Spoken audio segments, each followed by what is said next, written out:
Yo, what's up guys, welcome back to another video, welcome back to the channel. I know it's been quite a while since the last video guys, and I'm really sorry. It's been I think about 4 or 5 weeks since the last video, but I've just been so busy at work honestly, and life has just been busy. But we're back now, and today we're actually gonna do a quick video on Bimmercode. I'm gonna tell you guys what it is, how to use it, and why I think it is probably one of the most underrated things you could do to your BMW. But before we get to that, let's get a quick cold start and let's drive off to a nicer location.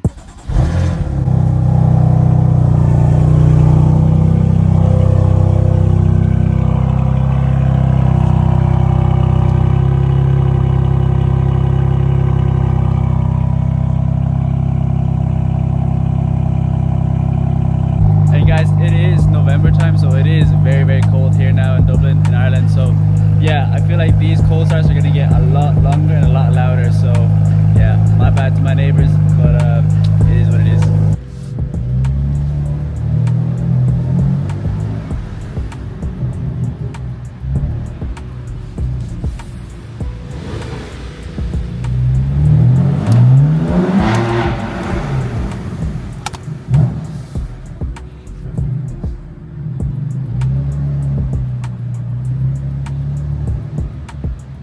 Alright guys, we're here now. We got kind of told off by a security guard because we went up the wrong way, but there's literally nobody here. But well, so in today's video I'm actually going to go over what Bimmercode is. I don't know if you guys have heard of Bimmercode, but basically Bimmercode is an app that'll let you code in certain features, certain functions into your BMW. You can get it on the App Store on your phone. And I think there's two versions that you can get. You can get a free version and you can also get the paid version. I think the free version basically just lets you see what it looks like and how to use it. But I think the paid version is only like €40, which I think is a steal compared to what you can actually do in this app. So let's go ahead and connect to the car. So basically what you need are one of these things. So this is something I got off Amazon. I'll link it down below. It is a little adapter thingy that'll plug into your car. It'll plug into this little port here if you just open it up.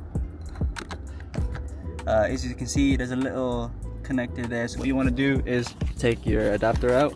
This one I got off Amazon. It's called V-Peak. I think this is probably one of the more popular ones. Basically what you want to do is just kind of pop that in there, and once you see the blue light on, that means it's connected and it's plugged in properly. So the next thing you want to do now is to actually turn on your car. Don't turn on the ignition. Press your stop start button just once, so it'll go into like accessory mode. So as you can see, the engine's off, but the car is turned on. So basically this is what you want to be in for when you're coding your car. And I think this is a given guys. While coding, do not turn off your car or do anything, because that'll interrupt the coding and sometimes it'll actually mess up some of the features in your car. So bear in mind, in the middle of coding, don't turn off your car, don't do anything. Even like open your doors, do not do anything. So what you want to do now is to open up Bimmercode, press connect, and then here in this screen it'll ask you to select the OBD adapter that you have connected to the car. So for us, we have the V-Peak OBD check blah blah, and just hit connect. So then you're brought to this page here. Basically you just want to pick the vehicle that you have. So obviously we have the M4, so we're going to pick BMW 4 Series M4. Alright guys, we're in now, so we're just going to go through each of them one by one just to see what they all have. As you can see here, active sound designs. I think this is the pumped in audio that these cars have. So sometimes there is some pumped in audio like exhaust sounds coming in. We don't want that, so I just have that as unassigned or deactivated. So now let's get into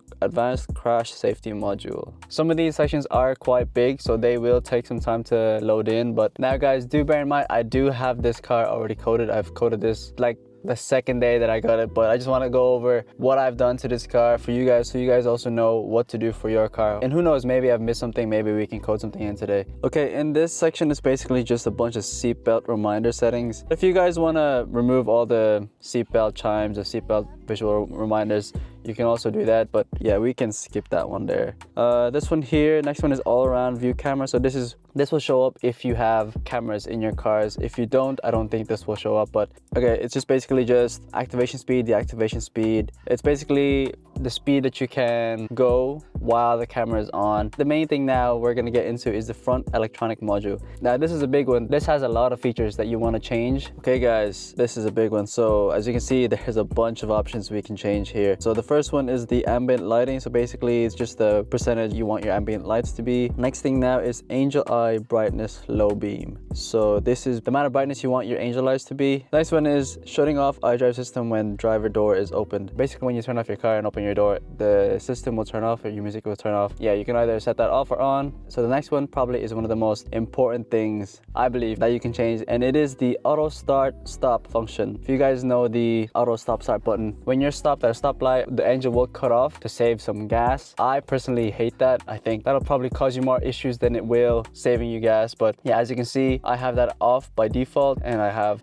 memory not active and stop function in eco mode not active. So I recommend turning that off altogether. Next thing is your battery type. We can skip through that, but if you want to change, if you let's say change your battery and you have a specific battery type, you can change that there. So then next is the convenient opening. This one's also quite important. So basically when you press your open button, that's how long it'll take for the windows to come down, your sunroof, if you have a sunroof, to come down. I have that as 1.5 seconds. I probably will change that to like 0.5 or 1 second. You have the options to change the delay for when you're closing it as well. Next thing now is the doors and windows. So you have horn signal when locking the car with engine running. I just have that active. I don't think I've ever changed it, so I never really lock the car when the engine's running anyway. So window lifter interruption when opening a door. So basically what that is, let's say when you're opening or closing your window and you open your door halfway through, it'll basically stop that from going up or down. Headlight washers, if you have headlight washers in your car, you can set them as active. LED conversion, low beam conversion fog lights. This is for if you are changing your headlights or your rear tail lights to LEDs. Let's say if you had halogen bulbs or whatever and you're changing them to LEDs. And then lighting, cornering lights, activation, blah blah. I think this is for if you have fog lights, but since we're in M4, these don't have fog lights, so we can skip through all of that. Next one is door handle lights when reverse gear is engaged. When you're reversing, the lights on the side of your door on the outside is turned on. Small little thing, but it's quite cool in my opinion. Now next thing is the mirrors. So if you guys have folding mirrors, this is a game changer in my opinion. So yeah, you can have it set to fold, unfold mirrors. I just have that automatic. So basically it's when you're locking or unlocking the car, it'll close your mirrors for you. Now the most important thing I believe in this whole thing is this automatic mirror tilt. So basically what that means is, let's say you're trying to parallel park, right? And you're in reverse, your passenger side window will actually tilt down. So it'll help you actually see the ground beside you so you don't hit a curb or something like that. I think that's such an important thing. It'll help you not curb your wheels. It'll help you just park in general. That's a cool thing to have. Okay, so now we're inside the head unit. So the main ones in this section is the audio. So you have your warning chime here. So if you guys know the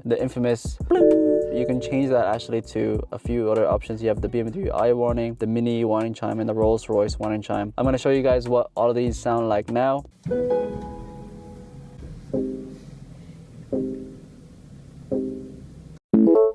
You can decide if you want to change it to any of those. Next one is the display options in the iDrive system. So the startup animation is the little animation that shows up on your iDrive screen. I just have it as M variant 1, but there's a bunch of other options like the Rolls-Royce again, Mini, Connected Drive, Alpina. I just have that as, I'm just gonna have it as M variant 1. Next one that I actually think is quite cool is the tire pressure control. Here you can display temperature and pressure, whereas originally it just has pressure only. I think that's quite cool. You can see how hot the tires are. Next you have your sport displays. I just have that as active, and the color originally it's orange. I don't know why it's orange, so I just set it to red. I just think it looks a bit cooler. Next thing is the video via USB. So this is, you can connect your phone to the USB connector and you can actually watch videos from your phone on the car screen. I haven't tried that yet. I don't know. I don't actually know if it'll work with Apple. I know the next one, Video Motion, only works with Android Auto or Android phones. So basically what that is you can play videos on your screen while the car is moving. Like you can watch CDs while you're driving around, which is quite cool. So yeah, that's pretty much it for that one. Next one is the instrument cluster. So inside the instrument cluster we have a few things here. So first is the digital speed in the board computers. I think it's a cool little feature to put on, especially if you don't have a heads-up display, and especially if you have an English car like mine where the dash is in miles per hour and we're in Ireland, so we use kilometers per hour. So that's quite helpful rather than always having to convert the miles per hour to kilometers per hour every single time. So yeah, that's quite handy. Blah blah. And performance logo. So you have here, you're actually able to add a logo to the bottom of your screen, but since the options here are basically just like 135i, 140i, 240i, 50D, 550D, and a plug-in hybrid, I just set that as not active. But actually in my old car, in my 420D, I actually set that to 240i. just for the crack. But for the M4, there's nothing there, so we can just skip that one. But the startup logo here, actually we have the M4. I think it's just the logo that you see inside the digital part of your instrument cluster. I just have that as M4. You can also put it to M4 GTS or M3, M2, blah blah, M Performance. So yeah, it's up to you there. So next one now is the integrated chassis management. So not much for us here. If you have active cruise control, you can set the distance you want to for the sensitivity of the distance of the cruise control. Blind spot detection is if you have blind spot monitor on your wind mirrors, I think. Next is driving mode, so you start in eco mode. I don't have that as active. Next is the rear electronic module. So the first thing we have here is the daytime running light outer part. So this is if you want your DRLs to be on active all the time. Again, it's just LED conversion for the rear. For my old car, actually, for the 420D, I actually had these active because I had the GTS aftermarket taillights on those. So since I got them, I might as well have them and show them off all the time just because I think they were so cool.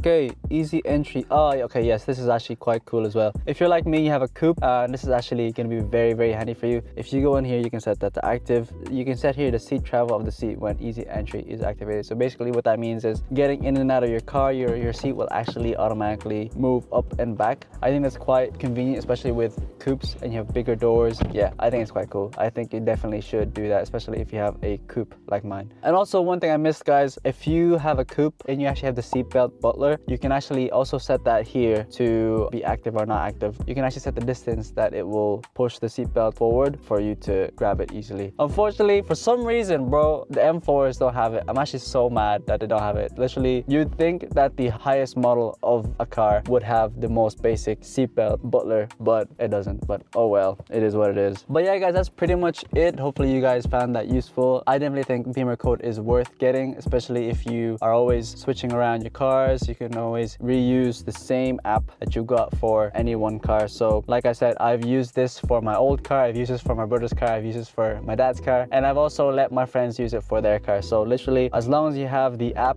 and as long as you have the OBD scanner, you can use this on any car. The OBD scanner is quite cheap. You can get these for like 20-30 euro, and the app I believe is around 30 to 40 euro. So let's say 70 euro for some cool features on your car. I think it's quite worth it. Also guys, one thing I forgot to mention, if you guys know, these cars actually come with a valved exhaust from factory. So basically the valves will close when the car is inefficient and it will only turn on if the car is in sport or sport plus. But if you guys didn't know, the valves actually do close even though you're in sport. So basically what I've done to have it open all the time, I've disconnected the connector for the valves in the exhaust so that the valves are always open, so the car is always loud. But don't worry guys, an exhaust is actually coming soon. I'm actually so excited for that to come. But yeah, stay tuned guys, exhaust is on the way. It should be here in the next couple of weeks. Really excited for that to come. So yeah, stay tuned guys, that'll be sick. So yeah, that's pretty much it guys. If you guys did like the video, you guys did find that useful, please like and subscribe. More videos coming out very, very soon. We will be making a video for when that exhaust comes, and we actually have another video in the pipeline for a new mod that we just got in the mail. So thanks again, peace out.